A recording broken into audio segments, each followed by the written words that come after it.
Hi everyone, my name is Claudia Peet and I am here with Christina Curci.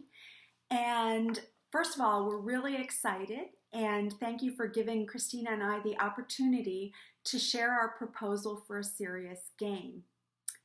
We're very excited about the possibilities for implementing serious games as another way to involve the library in educating our nursing staff to meet the mission of the hospital in providing excellent care to our patients. So why are we considering serious games? We're all aware that the acuity level of our inpatient populations is rising.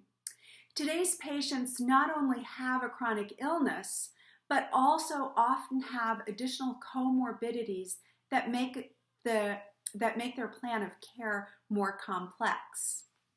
In a 2013 Nursing Education Today article, it stated that the top 3 reasons for adverse patient outcomes include failure to properly diagnose, failure to institute a proper diagnosis, and inappropriate management of complications.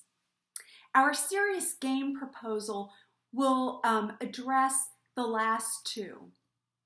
While physicians often provide the diagnosis, we know that our nurses are the primary caregiver for the patient, and they spend much more time with the patient, continuously assessing their care.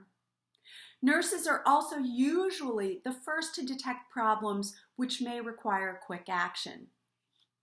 Within the past year, we have seen the retirement of many of our experienced nurses. And when they leave, they take with them years of knowledge which enabled them to quickly intervene when a patient deteriorated. We have also replaced many of those experienced nurses with new graduates. While these graduates possess the foundational nursing skills, they are often not adept at critically thinking to react quickly and appropriately, sometimes very scared about how to utilize the resources, or really not understanding how to utilize the resources or ask for help. I just talked to our critical care clinical nurse educator, and she said studies state that it takes about 5 years for a critical care nurse to become very adept at what she's doing, and that many of our new graduate nurses are not staying for those full 5 years. Part of it because they just never feel comfortable in a critical care setting. It's almost like baptism by fire.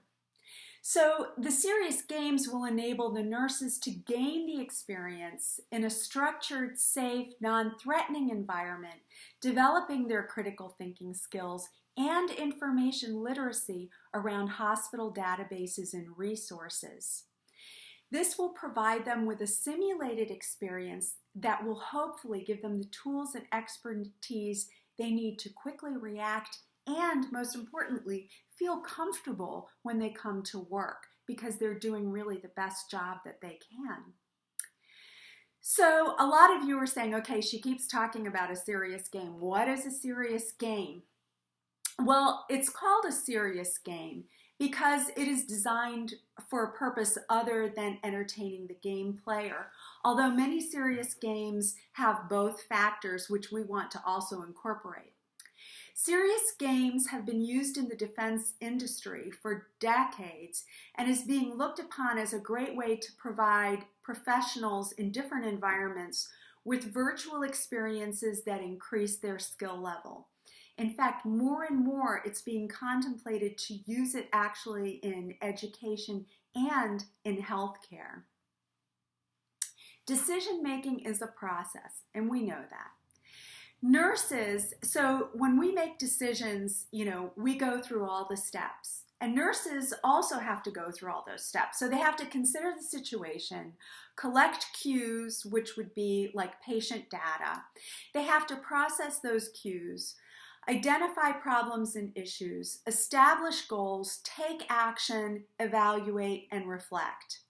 And many of you are familiar with Bloom's taxonomy, so I'm going to use that. Knowledge is kind of our foundation. of comprehension. However, what we have to do is we have to take that knowledge and actually apply, analyze, and synthesize that. In a critical situation, like in a clinical critical care unit, the entire process sometimes has to occur quite quickly. And I'm sure you've all heard a nurse make a statement like, as soon as I entered a room, I knew something wasn't right. Experience is valuable because it enables the nurse to sometimes detect complications and intervene to prevent further complications because it starts to become intuitive. In other words, they had a gut reaction, knew precisely what to do, and did so immediately. These nurses who have these gut reactions need fewer guidelines and procedures to develop an outcome. It's because they've had practice. So our idea for the serious game, our plan is to guide scenarios so accessing this cognitive knowledge and reacting becomes much more intuitive and allows the nurse to feel more comfortable. So our idea is that nurses will come down to the library where they will get an iPad, which will have the game loaded onto it. They will then sit at a desktop. The game will begin with a shift scenario, and each nurse will have a typical 2-patient load at the start of the shift. He or she will have access to patient records, which we will have placed in Meditech on the desktops. And she'll also have access to, of course, all the hospital databases. As the shift begins, his or her patient load may increase with an admission, which could, even though it's maxed out at 2, sometimes when we have patients who are a little bit in between, we have to, up the number of patients that they have to 3. So again, we're trying to make it realistic.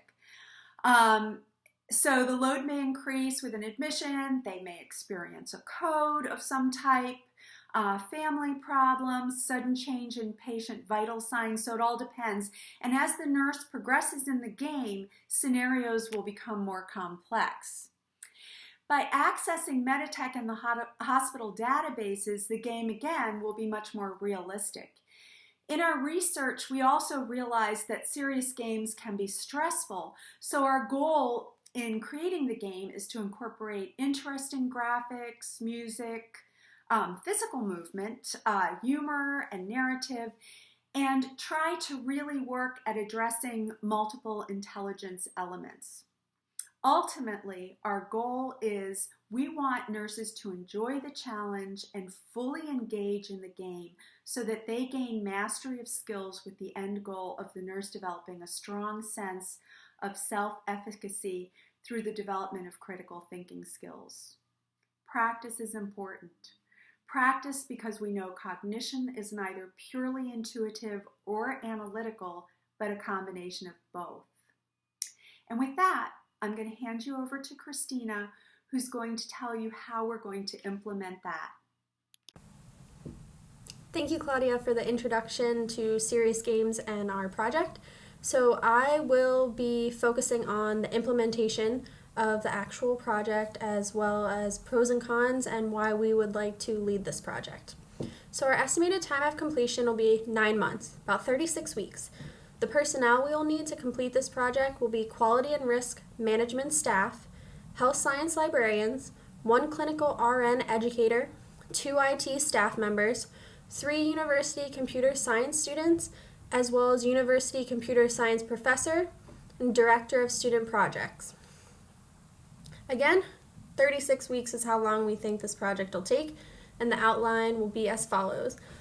Weeks 1 and 2, we expect 2 8-hour meetings with quality management, clinical educator, and librarians to begin developing patient charts based on records we have and additional research of cases as well as evidence-based practice, with some estimated additional 16 hours of work outside of the meetings to prepare and to just get information and research.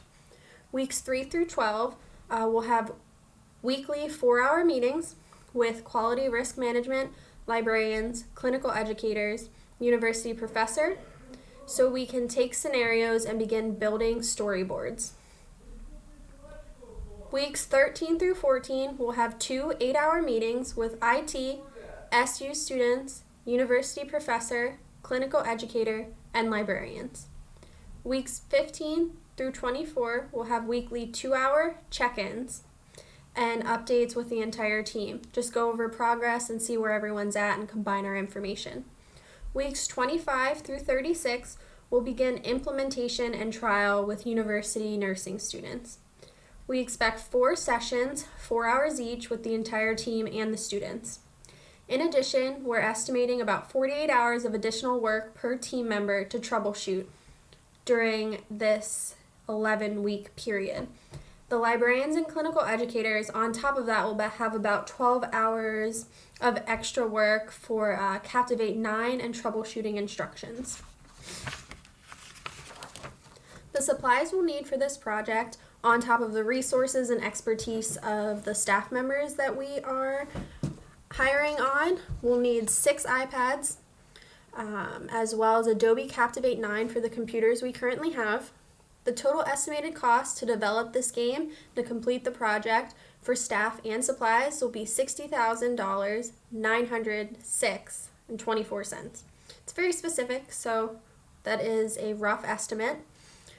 But compared to total estimated cost of a hospital for readmission of one patient for a clinical error can be anywhere from $30,000 to $250,000 or more, that is definitely a lower cost to have a program that can train our new nurses to be more competent in critical thinking and develop these different scenarios so they can have better patient care and outcomes. So the university nursing students will test the game prior to nursing release. Outcomes will be determined by advancement to different game levels. Once the game is implemented, outcomes will be determined by examining CCU patient data and cases with quality and risk management. We'll be working on establishing measurable criteria as we examine cases, length of stay, readmissions. Our proposed game proficiency levels will be novice, advanced beginner, competent, proficient, and expert.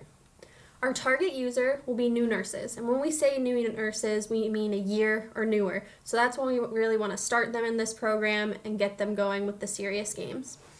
Our learning objectives will be to increase confidence in clinical issues around more complex scenarios by developing increasing cognition around critical thinking. Our unified framework will be use touchpad to solve quiz-based tasks and scenarios, either via drag and drop, fill in the blank, multiple choice.